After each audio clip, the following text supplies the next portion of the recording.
La Córdoba lejana y sola, a la que aludía Federico García Lorca en su famosa canción del jinete, surcada por el río Guadalquivir, situada entre la sierra y la campiña, es una de las ciudades españolas más atractivas para el viajero. Oficialmente fue fundada por Claudio Marcelo en el año 196 a.C., existiendo en la actualidad importantes restos de su pasado romano. Junto al edificio del actual ayuntamiento se alzan las ruinas del templo.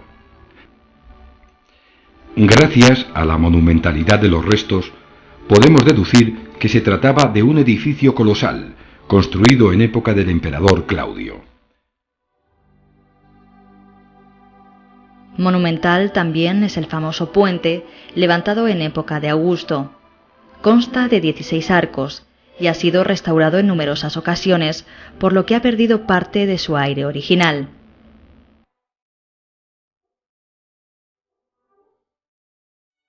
En el Paseo de la Victoria encontramos los restos de un mausoleo, enterramiento romano del siglo I. Sin duda, la época de gran esplendor de Córdoba es durante la dominación árabe.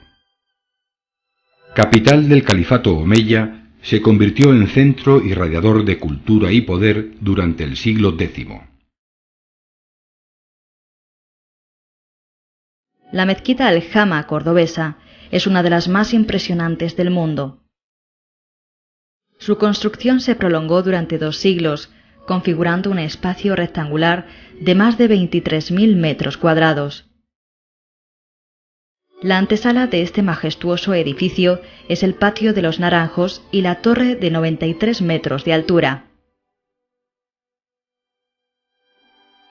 Una vez en el interior del templo, destaca su impresionante bosque de columnas, constituido originalmente por más de 1000 que sostienen arcos dobles, de herradura el inferior y de medio punto el superior, arquerías bicromas que constituyen un auténtico espectáculo. Pero el visitante todavía queda más impresionado cuando se acerca a la zona del Mirab. En la Maxura, los arcos lobulados y entrelazados, decorados con ataurique, crean la característica red de rombos. Esta zona se cubre por una serie de 4 cúpulas de crucería califal, con gruesos nervios que no se cruzan en el centro. Al Mirab se accede a través de un gran arco de herradura con su correspondiente alfiz, sobre el que se observan una serie de arcos polilobulados que encuadran una decoración vegetal, realizada en mosaico sobre fondo de oro. El alfiz y la serie de arcos tienen entre sí una amplia franja con inscripciones en letras cúficas, donde se pueden leer citas tomadas del Corán. Las jambas del arco de herradura se revisten de 2 grandes losas de mármol decoradas con ataurique.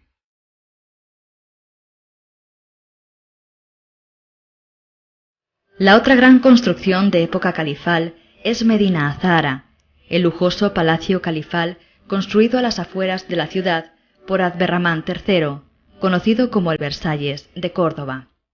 Por desgracia solo quedan en pie unos cuantos restos de esta efímera maravilla, que fue arrasada apenas un siglo después de su construcción.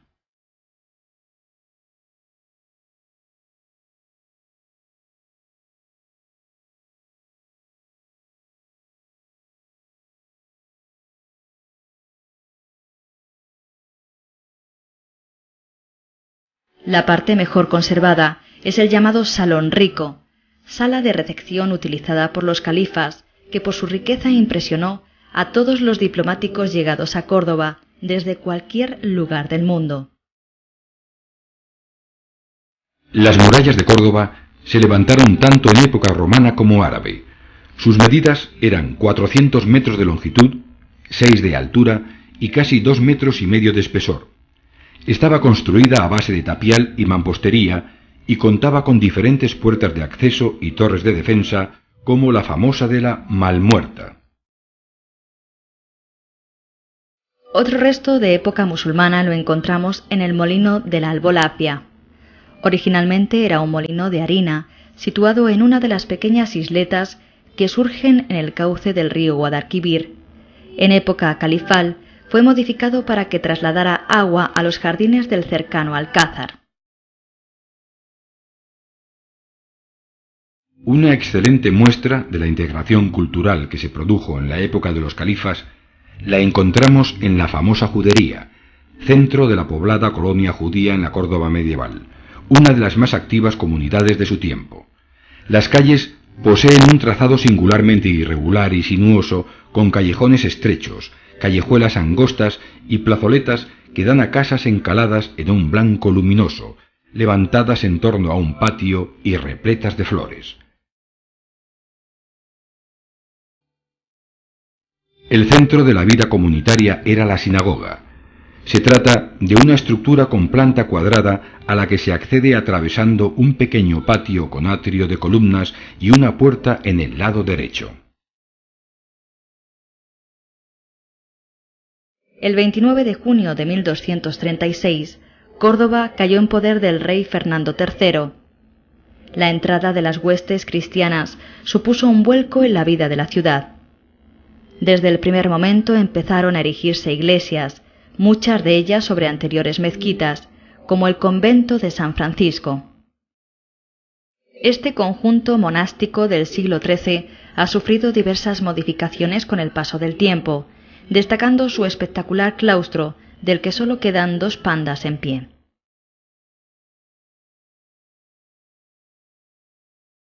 De esta época también es la parroquia de San Pedro, fundada en el mismo año de la conquista. Al igual que la mayoría de las antiguas parroquias, ha vivido numerosos cambios en su estructura, especialmente en época renacentista, momento al que corresponde su fachada, realizada por Hernán Ruiz III. La gran obra cristiana no es otra que la catedral, situada en el centro de la mezquita Aljama. Fue iniciada en 1523, siendo Hernán Ruiz el encargado de las trazas, una estructura en forma de cruz latina, procurando afectar lo menos posible a la fábrica musulmana.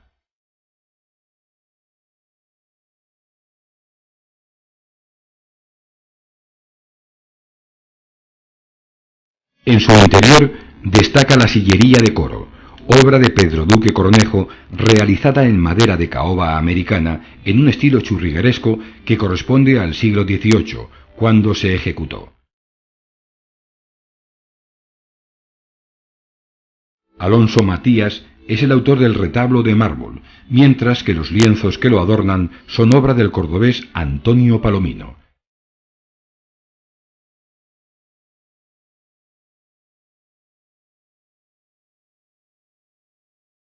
La torre también se reconstruyó en época cristiana, siguiendo las trazas de Hernán Ruiz III.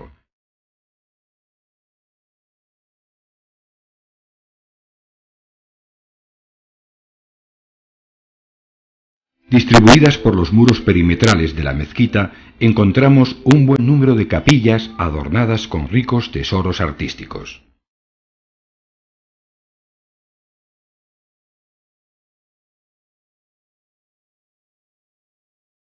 El Cristo de los Faroles es una de las imágenes más populares de Córdoba. La escultura fue realizada por Juan Navarro León en 1794 y se encuentra en la Plaza de los Capuchinos, así llamada por hallarse en ella el convento de esta orden religiosa. El arcángel San Rafael es el patrono de la ciudad. La geografía urbana está salpicada de triunfos dedicados al santo, pero el más importante es el que se alza tras la catedral, junto a la Puerta del Puente, triunfo realizado por Michel de Verdigier. También es muy venerado el que se encuentra en el centro del puente romano. La mencionada Puerta del Puente fue construida con motivo de la visita de Felipe II en 1570. Obra diseñada por Hernán Ruiz III, se ejecutó a modo de arco triunfal. La nómina de construcciones civiles, realizadas en época cristiana, la encabeza el Alcázar, una fortaleza del siglo XIV construida bajo mandato de Alfonso XI el Justiciero y que fue reformada en las centurias sucesivas. El recinto, de planta casi cuadrada, aparece rematado con 4 torres, destacando los bellos jardines que rodean la construcción. También con carácter defensivo fue edificada la Torre de la Calahorra, al otro lado del puente, un primitivo castillo musulmán que fue reformado en tiempos de Enrique II. Originalmente el conjunto constaba de 2 torres unidas por un arco, que también servía como acceso a la ciudad. La nobleza urbana cordobesa se dedicará durante la Edad Moderna a construir palacios con los que demostrar su poder económico y su posición política.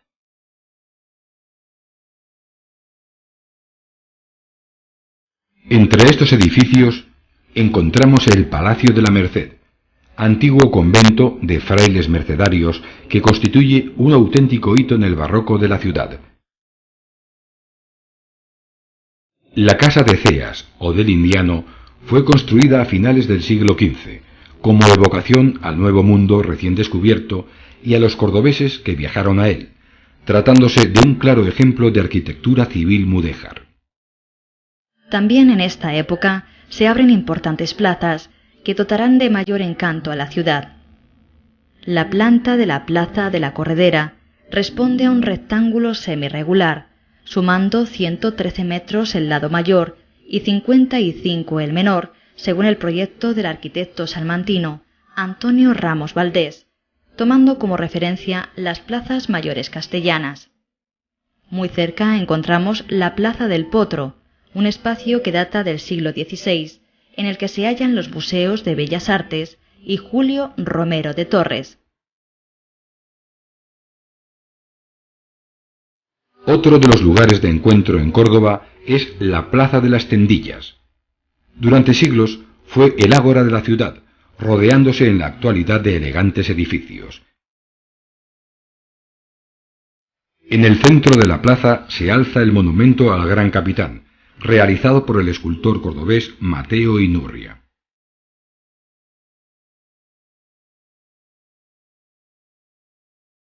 Una vez recorrida Córdoba, el viajero habrá podido sentir la larga y fecunda historia que ha vivido esta bella ciudad, construida a la orilla del Guadalquivir.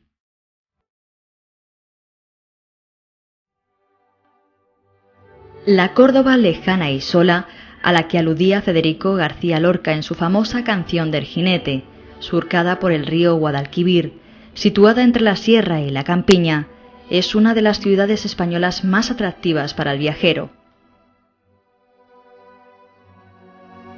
Oficialmente fue fundada por Claudio Marcelo en el año 196 a.C., existiendo en la actualidad importantes restos de su pasado romano.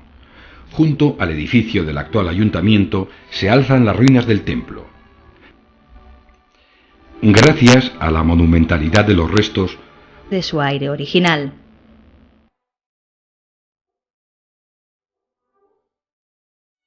En el Paseo de la Victoria encontramos los restos de un mausoleo, enterramiento romano del siglo I. Sin duda, la época de gran esplendor de Córdoba es durante la dominación árabe. Capital del califato omeya, se convirtió en centro irradiador de cultura y poder durante el siglo X. La mezquita Aljama cordobesa es una de las más impresionantes del mundo. Su construcción se prolongó durante 2 siglos. Podemos deducir que se trataba de un edificio colosal, construido en época del emperador Claudio. Monumental también es el famoso puente, levantado en época de Augusto. Consta de 16 arcos y ha sido restaurado en numerosas ocasiones, por lo que ha perdido parte